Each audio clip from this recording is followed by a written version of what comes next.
Welcome back to The Explainer. Okay, today we're putting on our detective hats. If you're an 8th grader or honestly just someone who wants to seriously level up their critical thinking, you're in the right place. We are going to learn how to decode literally any piece of writing you come across. You're going to become a full-on textual detective. So, let's dive right in. Have you ever been scrolling through your feed or reading an article and suddenly you feel this overwhelming urge to buy something? Or maybe you suddenly feel furious about a topic and you don't even fully know why?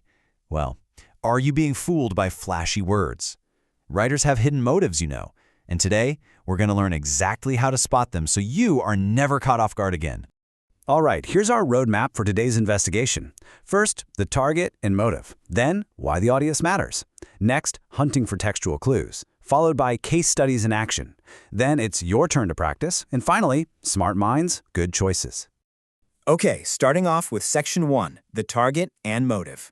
The absolutely crucial thing to remember here is that nobody just writes into a void. Every single argument, every article, every speech, it's crafted for a specific someone for a specific reason. And this quote perfectly nails the concept. It's from 1 Corinthians 9:22. I have become all things to all people, so that by all possible means I might save some. See, even ancient biblical wisdom tells us that if you want to communicate effectively, you've got to adapt your message to fit the listener. You have to know exactly who you're talking to. So, as a detective, finding the motive just means figuring out why a text exists in the first place. Does the writer want you to feel something? Do they want you to learn something? Or maybe do something? That core purpose is essentially the engine driving every single word they choose to use. Moving on to Section 2, why the audience matters. This right here is key. If you speak to everyone the exact same way, you usually miss your mark. A one-size-fits-all approach to writing, it simply doesn't work. But here's the cool part. As a reader, if you know who the author is targeting, you can actually predict their moves, their tone, and the kind of evidence they're going to throw at you. Let's make this concrete. Imagine you want to build a new skate park in your town. If you're pitching this idea to the city council, well, you need precise injury rate data, cost estimates, and hard facts comparing your town to others. Why? Because they care about liability and budgets, right? But if you're writing a student editorial for the school paper, that same data is going to put everyone to sleep. Instead, you need relatable stories, photos, and quotes from your peers about having a safe place to hang out. It's the exact same topic, but a completely different audience, which means you need a totally different approach. All right, Section 3, hunting for textual clues. Now for the fun part. We're going to build your actual detective's toolkit to sniff out these hidden signals. Here's a 4-step mental checklist you can use. Step 1, look for context clues. Step 2, check for purpose signals. Step 3, note the tone and the specific types of evidence they're using. And Step 4, connect the audience and the purpose to figure out how effective the text really is. Honestly, you can run pretty much any article, blog post, or explainer through this exact filter. So what exactly are we looking for at the, scene of the crime? Well, check the publication type. Are we looking at a serious scientific journal or a casual school paper? Pay attention to the vocabulary, too. Are they using heavy jargon, those specialized words meant only for experts, or is it more casual slang? Ask yourself what prior knowledge they assume you already have. And definitely watch out for action words, things like donate, vote, or sign. Those are dead giveaways of a writer's true intent to persuade you to do something. Let's look at Section 4, case studies in action. Let's put those new detective skills to the test with some real-world examples. Consider 2 completely different texts that are both about sleep health. A teen sleep brochure is going to use simple charts, practical everyday tips, and bold, punchy headings. Its whole purpose is practical guidance. But a medical journal on that exact same topic, it's going to use complex methodology, really dense statistics, and academic citations. Its purpose is scientific reporting. The topic is identical, but the tone and the level of detail shift entirely depending on who's reading it.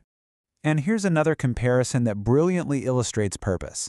An animal shelter email usually has this urgent tone, emotional photos of sad puppies, and a massive Give Today button staring right at you. The purpose is super clear, to drive immediate action. But contrast that with an encyclopedia entry about animal shelters.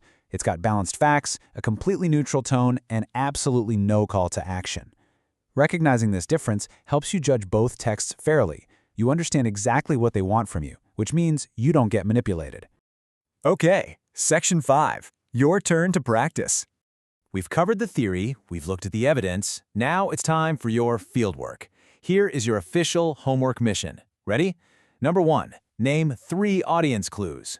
Number 2, pick a short article, identify its purpose, and find 2 text clues to prove it. Number 3, explain how tone shifts between teens and city officials on the same topic. Number 4, analyze an ad and figure out its exact target audience. And number 5, take one complicated technical sentence and rewrite it so literally anyone can understand it. I highly recommend you just pause the explainer right here, write these down, and really test your new investigative skills. And finally, Section 6, Smart Minds, Good Choices. This all brings us to the ultimate why it matters, and it ties right into the core philosophy of the Smart Academy Godly Learners series. The absolute most crucial point we want to leave you with is this: education without morality will hurt. Being smart or highly educated, it just isn't enough on its own. I mean, what is the point of being a master textual detective if you just use those critical skills to deceive people, or to keep making choices that hurt you and the people around you? Your intellect always has to be guided by a strong moral compass. And we actually see this reflected really deeply in Scripture. Romans 8:6-7 promises peace of mind to everyone who keeps their mind spiritual. See, true peace of mind doesn't just come from acing an English test or cleverly winning a debate. It comes from combining your really sharp academic critical thinking with a deep spiritual and moral foundation. Honestly, that is what truly protects you in life. Which leads us to this final thought. Now that you know exactly how to decode arguments, how to adapt your message, and how to spot those hidden motives everywhere, will you use your sharpened mind just to win arguments or to make choices that bring true peace? Really think about that as you go out there and read the world. Thanks so much for joining me on this Explainer, detectives. Keep those minds sharp, and I'll catch you next time.